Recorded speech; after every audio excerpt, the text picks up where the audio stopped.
sahabat. Di sini saya akan menjelaskan mengenai teknik konservasi tanah maupun air menggunakan metode mekanik.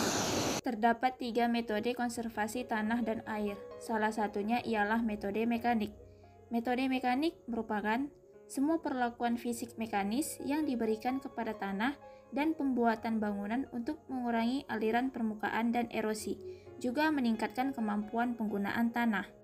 Metode mekanik dalam konservasi tanah dan air memiliki beberapa fungsi, diantaranya memperlambat aliran permukaan, menampung dan menyalurkan aliran permukaan dengan kekuatan yang tidak merusak, memperbaiki atau memperbesar infiltrasi air ke dalam tanah, dan memperbaiki airase tanah, juga sebagai penyediaan air bagi tanaman.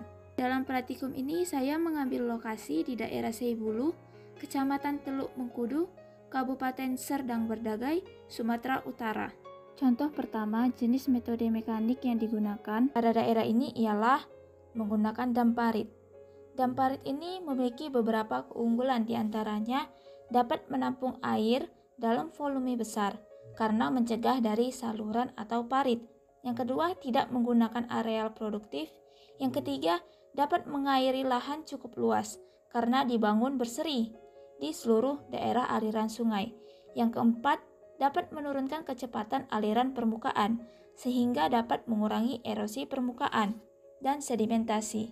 Yang kelima, terdapat kesempatan meresap atau menyimpan air ke dalam tubuh tanah di seluruh daerah aliran sungai sehingga mengurangi resiko kekeringan pada musim kemarau. Dan yang keenam, biaya pembuatan relatif lebih murah.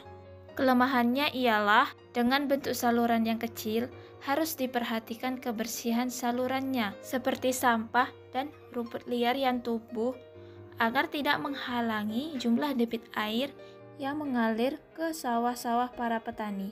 Contoh jenis metode mekanik yang kedua ialah irigasi yang memiliki keunggulan diantaranya memenuhi kebutuhan air di daerah pertanian yang memiliki curah hujan rendah mau hampir tidak ada sebagai penyedia air bagi tanaman dan dapat membersihkan tanah, juga hama yang menyerang tanaman. Kelemahannya ialah boros karena membawa pupuk yang ikut mengalir ke parit irigasi, mengurangi luasan pertanian dan alat berat sering kali sulit untuk digunakan.